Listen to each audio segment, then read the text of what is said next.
제가 이 기자라는 직업이 하나 좋은 게 가장 훌륭한 사람도 만나고 가장 나쁜 놈도 만납니다.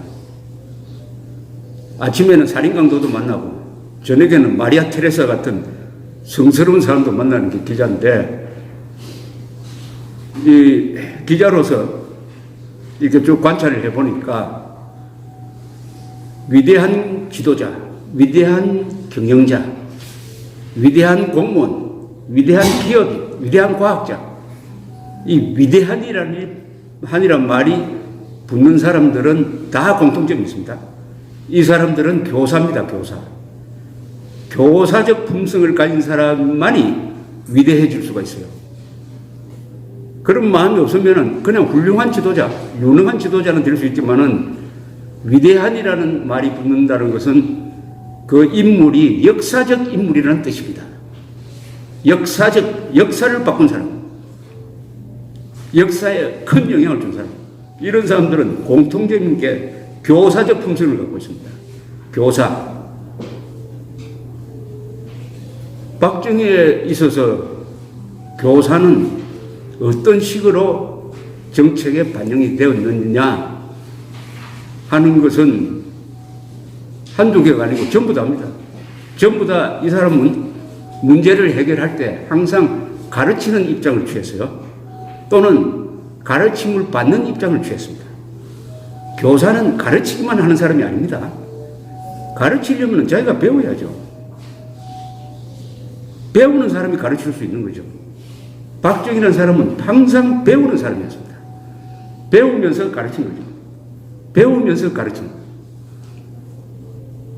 나눠드린 자료에 있지만은 심지어 1961년 5월 16일 새벽 KBS를 점거해가지고 혁명 공약 방송을 할 때 박종세 아나운서에게 혁명 공약을 주면서 읽어라. 지금 혁명이 지금 어떻게 성공할지 반격이 들어올지도 모르는 이 불안한 상황에 시간도 없는데 혁명공약 한 장 주면서 읽으시오. 이랬으면 됐을 텐데 그러지 않았습니다. 설명을 했습니다. 아나운서한테 세워놓고 부들부들 떨고 있는 박종세 아나운서에게 세워놓고 육군 소장계급장을 난 깡마른 박정희 장군이 경어를 써가면서 왜 우리가 일어설 수밖에 없었느냐 하는 것을 간단하게 설명을 했답니다. 그 자리에서. 그러면서 읽어주십시오. 이렇게. 그 차이 아닙니까? 교사의 차이가 이거죠.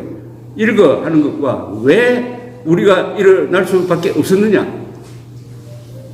이분이 쓴 책, 이분의 한 연설, 모든 것은 교사로서의 이야기입니다. 그 교사로서의 이야기의 맥락이 또 일관성이 있습니다. 첫째가 이분이 강조하는 게 자조정신입니다. 자조. 스스로 뭘 하려고 해야지. 가난도 자기가 노력하지 않으면 하나님도 구제해 줄 수가 없다. 자조정신. 이 자조정신이 그대로 정책에 반영된 게 새마을운동이죠. 새마을운동은 왜 성공했느냐.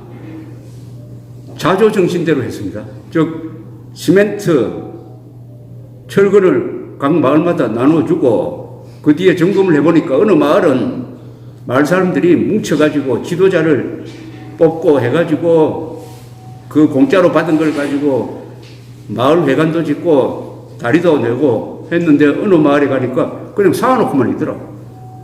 비가 와가지고 시멘트는 다 녹아 없어요. 그래서 다음에는 열심히 일한 마을에 중점적으로 도와주고 노력 안 하는 마을은 도와주지 마라. 가난을 하더라도 노력 안 하면 도와주지 마라. 이렇게 된 거죠. 그러니까 한 3만 개 되는 우리나라 마을이 경쟁이 붙은 거 아닙니까? 경쟁이. 우리가 가만히 쉬고 있으면은 옆마을은 새마을 회관도 올라가고 신장로도 더 넓히고 하는데 우리만 이상하게 된다. 야, 우리도 안 되겠다. 열심히 해야 되겠다. 열심히 하려면 지도자를 뽑아야 되겠다. 그래서 여성 지도자들이 많죠. 새마을운동의 성공의 큰 비결은 여성 지도자입니다. 마을마다 여성들이 지도자가 됐어요. 우리나라 역사상 처음이죠. 여성이 역사 창조의 주역이 된 것은 처음입니다. 물론 여성들이 교육을 제대로 받기 시작한 것은 이승만 시절에 학교를 많이 짓고 해가지고 여성 해방의 기초를 놓은 사람이 바로 이승만, 박정희 두 사람이죠. 한국 여성, 그래서 그 연장선에서 지금 한국 여성이 세계에서 제일 오래 산다는 거 아닙니까? 이게 바로 여성 해방이죠. 여성 해방. 한국 여성의 역사를 보면은 제일 미워할 사람이 태종 아니겠어요? 태종. 과부는 계가를 금지한다. 태종. 거기에 억눌렸던 여성이, 우리나라 여성들이 워낙 에너지가 많고 또 시련을 받다가 보니까 단련이 돼가지고 일할 기회만 주어지면은 남자를 뛰어넘는 능력을 갖고 있다는 것을 안 사람이 바로 이승만, 박정희 두 분입니다. 그래서 60년대는 여공으로서 일하고 70년대는 새마을 지도자가 되고, 바로 이게 자조정신에서 나온 겁니다. 자조정신. 요새 정책편은 어떻게 할까요? 가난한 마을에 우선 지원하라. 이거 아닙니까? 가난한 마을이 게을러도 무조건 지원하라. 그러면 안 되죠. 자조정신과 경쟁을 살린 것이 새마을운동의 성공 원인이었다는 것은 박정희 대통령이 교사로서 사람 심리를 잘 이해하는 사람이었다는 거죠. 자조정신을 기초로 해가지고 자립경제를 만들어야 된다. 자립경제는, 박정희 시대 때의 자립경제는 원조 안 받는 경제였어요. 61년에 박정희가 집권했을 때 우리나라 예산의 반이 미국 원조로 운영되던 예산이었습니다. 미국 원조 안 받고 우리끼리 살 수 있는, 우리 힘으로 살 수 있는 경제를 만들겠다. 이게 자립경제입니다. 자립경제가 되어야 자주국방이 가능하다.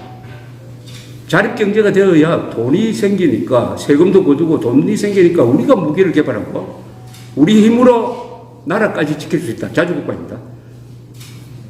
자조, 정신, 자립경제, 자주국방.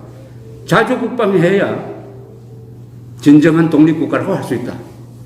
자주국방이라는 말을 만들어낸 사람이, 그 말 자체가 박정희의 말입니다. 자주국방. 자주국방 다음은 뭐냐? 그 다음에는 박 대통령이 말을 하지 않았어요. 그러나 미루어 짐작하건대 자유통일입니다. 자유통일. 자, 이러면 일관성이 있습니다. 자자로 풀 수 있죠. 자조정신, 자립경제, 자주국방, 자유통일. 요게 박정희 대통령이 18년 동안 견지해온 대전략입니다. 대전략. 대전략이라는 것은 간단해야 돼요. 복잡하면 안 됩니다. 대전략이라는 것은 일관성이 있어야 돼요. 바꾸면 안 됩니다. 대전략을 실천하려면 권력이 강해야 돼요. 권력. 정권에 힘이 있어야 돼요. 정권에 힘이 없었더라면 소양강 댐 만들 수 있었습니까? 그리하여 최악의 조건에서 최단기간 내에 최소한의 희생으로 최대의 업적을 남긴 분이 되었습니다. 자, 그러면 교사적 품성이라는 게 이게 어디서 나오느냐? 어디서 나오느냐? 제가 13권짜리 박정희 전기를 다 쓰고 나서 박지만 씨를 만났더니 박지만 씨가 이렇게 지나가는 것처럼 이렇게 이야기했습니다. 제가 본 아버지는 살아있는 모든 것을 사랑한 사람입니다. 아주 근사한 이야기를 하더라고요. 살아있는 모든 것을 사랑한 사람입니다. 그 이야기를 들으니까 제가 미처 보지 못했던 박정희라는 생각이 들었습니다. 살아있는 모든 것을 사랑한 사람이다. 아, 거기에 맞추니까 교사적 품성이라는 것도 이해가 되고 다 이해가 되는 거예요. 살아있는 모든 것을 사랑한다니까 박 대통령은 나무를 사랑하지 않았겠습니까? 꽃을 사랑하지 않았겠어요? 동물을 사랑했겠죠? 무엇보다도 사람을 사랑했겠죠. 사람. 교사적 품성의 마음은 인간애입니다. 인간애입니다. 인간에 대한 사랑입니다. 그 인간에는 문경 고등학교, 문경 보통학교 시절에 제자도 포함될 거고, 군인 시절에 부하도 포함될 거고, 그것이 더 커져가지고, 민족, 항상 고난의 길을 걸어온 민족 전체에 대한 사랑. 그게 더 커지면 인류에 대한 사랑으로 갑니다. 인류에 대한 사랑하면 이건 뭐 예수, 석가모니 이 수준이니까 박정희 대통령이 그런 인류에까지 가지고 있었느냐? 저는 가지고 있었다고 봅니다. 그러나 말은 하지 않았죠. 국민 사랑, 그게 확대되면 인류에 대한 사랑 아닙니까? 나무에 대한 사랑, 꽃에 대한 사랑, 동물에 대한 사랑, 인간에 대한 사랑, 인류에 대한 사랑, 다 이게 한 맥락이죠. 생명 존중이죠. 생명을 소중하게 해요. 생명. 박정희 대통령이 차를 타고 가다가 어디를 지나면서 비서관에게 이야기합니다. 아, 저기 큰 나무가 있었는데 왜 없어졌지? 이렇게 묻습니다. 그러면 이제 조사를 하고 하겠죠. 불국사 복원 계획서를 보면은 박 대통령이 한번 시찰을 하고 나서 이렇게 지시를 합니다. 내가 가보니까 화장실 뒤에 무슨 나무를 심었는데 이 나무를 심는 게 더 좋지 않느냐. 이런 식으로 지시를 해요. 어떻게 이렇게 좁쌀 같은 작은 문제까지 신경 쓰느냐 할 정도로 굉장히 섬세합니다. 그분이 섬세합니다. 박 대통령이 산림녹화에 성공했다고 그래요. 산업화를 하면서 산림녹화에 성공한 유일한 나라라고 합니다. 왜 성공을 했을까요? 산림녹화에 왜 성공을 했을까요? 물론 정책이 좋았고 과학적 뒷받침이 있었기 때문에 성공했다 이렇게 이야기하겠죠. 그건 뭐 평생 하는 이야기입니다. 저보고 설명하라면은 나무를 사랑했기 때문에 성공한 겁니다. 그분이 나무를 사랑해요. 어디 그런 이야기가 나오죠. 나무가 꺾여진 거 이런 거 보면은 내 몸이 상처를 받은 것 같더라. 이런 이야기를 합니다. 나무를 사랑하자. 나무를 사랑해야 산림녹화에 성공하는 거 아닙니까? 구호로서의 산림녹화가 성공할 수 있을까요? 산림녹화의 가장 큰 성공 비결은 간단하다고 합니다. 박정희 대통령이 한 말입니다. 입산금지입니다. 입산금지. 입산금지. 70년대 입산금지 했어요. 그러면 등산 가는 사람들 불평이 많았지. 입산금지가 뭐냐? 입산금지. 박 대통령은 그 아이디어를 어디서 얻었느냐 하면은 이병철 회장한테로 얻었다고 해요. 이병철 회장이 또 이 나무에 대해서 관심이 깊은 분입니다. 이병철 회장이 일본에서 산림관계 전문가한테 만나니까 딱 간단하게 이야기하더랍니다. 입산금지 이상은 없다. 입산금지 하면 사람이 안 들어가면 나무는 자연히 자라게 되어 있다. 입산금지입니다. 입산금지. 박정희 대통령이 교사로서의 품성을 가졌으므로 주변에 사람들이 많이 모이게 됐습니다. 그게 이분이 혁명을 성공시킬 수 있는 인맥이었어요. 인맥. 박정희라는 사람은 누구를 불러가지고 작당을 해가지고 너는 이런 역할을 하고 난 이런 역할을 하고 이렇게 해서 작당을 하는 사람이 아니었어요. 박정희라는 사람은 과묵한 사람이었습니다. 그리고 실력을 넘어서는 큰 소리를 하지 않는 사람이었어요. 또 박정희 대통령은 군인 시절에는 자기 동기생이나 동료보다 항상 나이가 한 4살 이상 많았던 사람입니다. 왜냐하면 이분이 만주군관학교 그리고 거기서 우수한 성적으로 졸업을 했으므로 일본 육사에 가서 2년 공부를 하다가 그 다음에 만주군 장교로서 근무를 하다가 해방을 맞았죠. 다시 또 대한민국을 건국하기 위해서는 군 장교들이 양성되어야 한다 해서 만든 미 군정시대 때 있었던 조선경비사관학교에 또 들어갑니다. 그때 제2기생으로 들어가요. 그때 같이 2기생으로 연병장을 뛰었던 사람이 바로 김재규입니다. 김재규는 박정희보다 7살이 아래예요. 박정희는 항상 나이가 많았습니다. 그러다 보니까 주변의 상관들도 박정희 대통령을 특별히 어렵게 생각을 했어요. 또 인품도 있고 능력이 있고 사람이 겸손하고 하니까 항상 위에 사람들, 장도영, 백선엽 뭐 이런 분들이 참 어렵게 생각하면서 잘 봐주었습니다. 잘 봐줬어요. 박정희가 여순 반란 사건 내 연루되어 가지고 사형되었을 가능성도 있지만 사형되지 않고 살아남은 것은 바로 지금도 살아있는 백선엽 장군, 당시에 수사본부장인데 이분의 배려가 있었고, 그 뒤에도 박정희는 다시 군복을 입었지만은 한때 쫓겨났다가 다시 돌아와서 6.25 때 돌아와서 군복을 입었지만은 항상 사상적으로 의심을 받았습니다.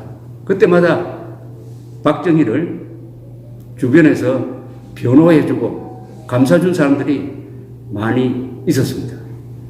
그리고 박정희는 5.16 전에는 군내에서 가장 깨끗한 사람, 가장 청렴한 사람으로 정평이 나 있었습니다.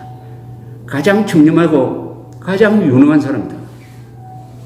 박정희 대통령의 청렴성에 대해서는 뭐 일화가 너무나 많은데 어떻게 보면 이게 결벽증이 걸린 사람이 아니냐 생각될 정도인데, 특이한 점은 박정희는 내가 깨끗하다, 나만 깨끗하다 라고 자랑하는 사람이 아니었어요. 사실은 군내에서 가장 깨끗한 사람이지만 나는 깨끗하고 너는 부패한 놈 아니냐 이런 식으로 말하는 사람이 아닙니다. 박정희 대통령은 그래서 저는 평하기를 청탁을 같이 들여 마신 사람이다. 박정희 대통령이 살아간 그 질풍노도와 같은 시대는 깨끗하게만 살 수도 없고 당당하게만 살 수 없고 그때그때 위기 때마다 살아남아야 했습니다. 살아남아야 했습니다. 그러려면 맑은 물도 먹고 오염된 물도 먹되 박정희는 자신의 영혼은 한 번도 더럽혀진 적이 없는 사람입니다. 청탁을 들여 마시가지고 뭐 오염돼가지고 자기 몸까지 정신까지 망가지면 안 되잖아요. 청탁을 들여 마시되 항상 박정희는 정신이 순수했던 사람이다. 순수했던 사람이다. 왜 그랬느냐? 바로 교사적 품성이 있었으므로 교사가 되면은 모범이 되어야 되는 거 아닙니까? 교사가 뭡니까? 스스로 모범이 되는 거죠. 항상 자신을 자책하고 겸손하고 그리하여 최악의 조건에서 최단기간에 최소한의 희생으로 최대의 음적을 남길 수 있었다. 교사로서의 품성입니다.